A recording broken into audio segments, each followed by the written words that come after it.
Side खबरों के लिए सब्सक्राइब करें फ्लेम मीडिया और उसके बाद बेल आइकन को प्रेस करें ताकि सबसे पहले आपको मिले एक्सक्लूसिव खबरें।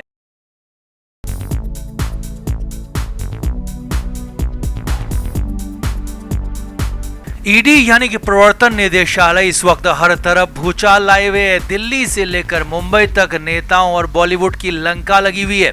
जहां दिल्ली में ईडी ने सोनिया गांधी से लेकर जैकलिन फर्नांडीज तक को पूछताछ के लिए बुला लिया है, तो वहीं मुंबई में अब ईडी की टीम शिवसेना सांसद संजय राउत के पीछे हाथ धोकर पड़ गई है और संजय राउत खुद को बचाने के लिए इधर से उधर जाने के लिए भागने के लिए मजबूर हो गए हैं, क्योंकि एक तरफ तो सरकार को बचाने की जद्दोजहद है तो दूसरी तरफ एकनाथ शिंदे के चक्रव्यूह से बचने की मारामारी चल रही है। और इसी बीच ईडी ने जो गिरफ्तारी की तलवार राउत पर लटका दी है उससे संजय राउत पूरी तरह से फंस चुके हैं, अटक चुके हैं। अब खबरें ये है कि संजय राउत 28 जून को अलीबाग में एक मीटिंग के लिए गए थे और वहां से कहीं निकल गए हैं, किसी को कुछ नहीं पता। जी हाँ, ये बहुत बड़ी खबर मुंबई से आ रही है। ईडी की टीम भी अलीबाग गई थी मगर राउत ईडी की टीम को भी नहीं मिले, तो आखिर कहां चले गए अचानक संजय राउत? क्या ये गिरफ्तारी का को शेयर करें और राउत पर आ रहे इस अपडेट पर अपनी राय जरूर दें।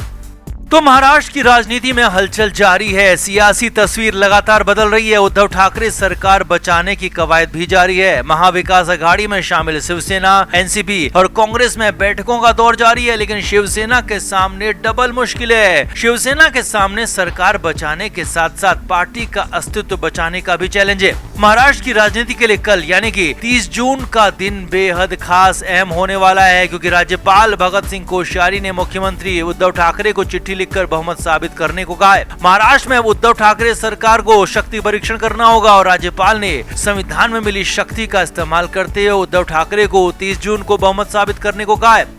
अब इस बीच फ्लोर टेस्ट के खिलाफ शिवसेना सुप्रीम कोर्ट भी पहुंच चुकी है, लेकिन सच तो यही है कि उद्धव ठाकरे को कल नहीं तो परसों एक न एक दिन बहुमत तो साबित करना ही होगा, वरना केंद्र सरकार राष्ट्रपति की इजाजत लेकर आगे एक्शन भी ले सकती है। अब जहां तक एक तरफ सरकार को बचाने की अफरा तफरी मची हुई है, तो वहीं दूसरी तरफ संजय राउत लापता हो गए। जी हाँ, शिवसेना सूत्रों की माने तो संजय राउत 28 जून को अलीबाग में एक मीटिंग के लिए निकले थे और वहाँ से वापस नहीं लौटे हैं। अलीबाग जाने से पहले राउत ये भी बयान कर गए थे कि मैं अलीबाग जा रहा हूं, ईडी को गिरफ्तारी करनी है तो वो कहीं से भी कर सकती है। यानी कि राउत को अंदाजा था कि उनकी गिरफ्तारी होनी पक्की है और इसीलिए सूत्रों की माने तो संजय राउत अलीबाग से लौटे ही नहीं। मीडिया में आ रही खबरों के मुताबिक दावा किया जा रहा है कि संजय राउत खुद को कैसे भी गिरफ्तारी से बचाना चाहते हैं, जिसकी बड़ी वजह यह है कि वो अभी पूरी तरह सरकार की डूबती नाव में सवार है और ऐसे में राउत जेल चले गए तो नाव को कोई बचा नहीं पाएगा और राव या कहें कि बचाना मुश्किल हो जाएगा। संजय राउत अच्छी तरह जानते हैं कि फ्लोर टेस्ट में बहुमत साबित करने के लिए शिवसेना को उनकी रणनीति की जरूरत है और ऐसे में गिरफ्तारी हो गई तो उद्धव ठाकरे सरकार के लिए मुश्किलें बढ़ जाएंगी।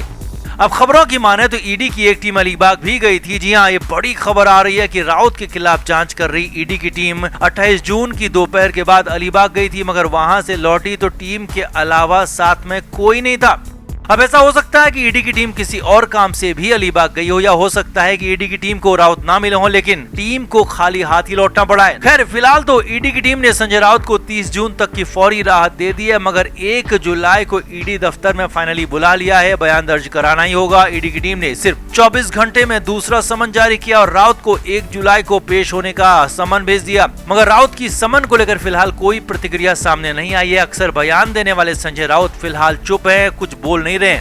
अब चाहे जो भी हो, मगर खबरें तो यही आ रही हैं कि संजय राउत को अलीबाग में सबने देखा, मगर वहां से वापस आते हुए किसी ने नहीं देखा। तो संजय राउत आखिर गए तो गए काम? क्या ये ईडी की गिरफ्तारी का डर है या फिर संजय राउत अंदर खाने कोई अलग ही प्लानिंग कर रहे हैं? आप भी कमेंट करके अपनी राय जरूर दें, वीडियो को शेयर भी करें। तो महाराष्ट्र में जबरदस्त सियासी ड्रामा है। दोनों तरफ से शय और मात का खेल चल रहा है। हार मानने को ना तो एकनाथ शिंदे गुट तैयार है और ना ही महाराष्ट्र में अघाड़ी सरकार झुकने को तैयार है। हालांकि लगातार कोशिशें दोनों तरफ से जारी हैं। अब इधर महाराष्ट्र सरकार की तरफ से सबसे ज्यादा मुखर हो रहे संजय राउत पर शिकंजा कसता हुआ दिख रहा है। संजय राउत को ईडी ने बुला लिया है और मामला छोटा मोटा नहीं है, बल्कि 1034 करोड़ के घोटाले का आरोप है। जी हाँ, एक या फिर दो नहीं बल्कि 1034 करोड़ के घपले का घोटाले का आरोप है। आगे देखिए, संजय राउत पर यह आरोप उनके दोस्त प्रवीण राउत के मामले में लगाए गए हैं और इसी मामले में संजय राउत को ईडी ने बुला लिया, समन भेज दिया और बयान दर्ज करने को कहा है। इस पूरे मामले में एक पात्रा चौल का मामला था, जहां पर फ्लैट्स बनने थे, चौल को रिनोवेट होना था, लेकिन यहां पर पूरी जमीन को 1034 करोड़ में बेच दिया गया।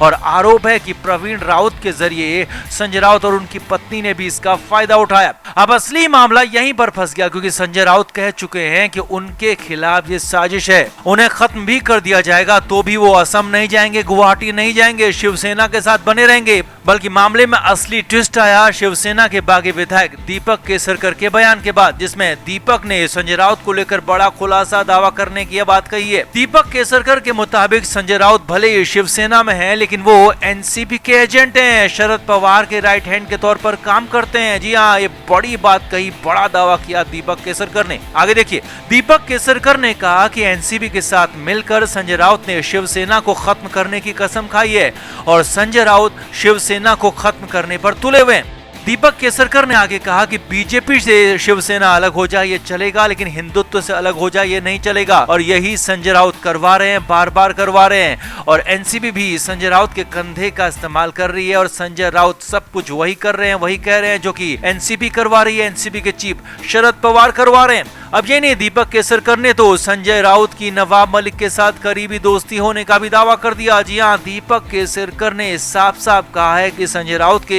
नवाब मलिक से भी करीबी संबंध हैं, उन्हीं नवाब मलिक से जिन पर देश विरोधी लोगों के साथ काम करने, उनके साथ पैसों का लेन देन करने का आरोप है, फिलहाल जेल में बंद है। शिवसेना विधायक दीपक केसरकर के मुताबिक नवाब मलिक और संजय राउत के आपसी कारोबारी संबंध भी हो सकते हैं, इसकी जांच की जानी चाहिए। जी हाँ, ये बड़ा दावा उनकी तरफ से किया गया। दीपक केसरकर ने कहा कि संजय राउत की जगह भी जेल में ही है और नवाब मलिक के साथ उन्हें भी जेल में डाल देना चाहिए, क्योंकि वो कुछ भी ठीक नहीं कर रहे हैं और उन पर 1000 करोड़ से ज्यादा के घपले का आरोप है। अब ईडी ने राउत को समन तो भेजा, हालांकि राउत ने कुछ समय मांगा है, लेकिन ईडी की तेजी को देखते हुए संजय राउत को पेश तो होना ही पड़ेगा और ईडी उनसे संतुष्ट नहीं हुई फिर तो गिरफ्तारी हो सकती है। जी हाँ, ये बड़ी बात है। हालांकि संजय राउत ने खुद को गिरफ्तार करने के लिए खुला चैलेंज दिया है, चुनौती दी है और अगर राउत गिरफ्तार होते हैं तो फिर ऑर्थो रोड जेल में उन्हें शिफ्ट किया जा सकता है, जहां पर नवाब मलिक को रखा गया था, उसी के आसपास संजय राउत को भी वहां पर रखा जा सकता है। और इसीलिए इन अपडेटों के चलते मुंबई में जबरदस्त हलचल है, जबरदस्त बवाल है और हालात बेकाबू होते हुए फिलहाल दिख रहे हैं। तो आपका क्या मानना है, क्या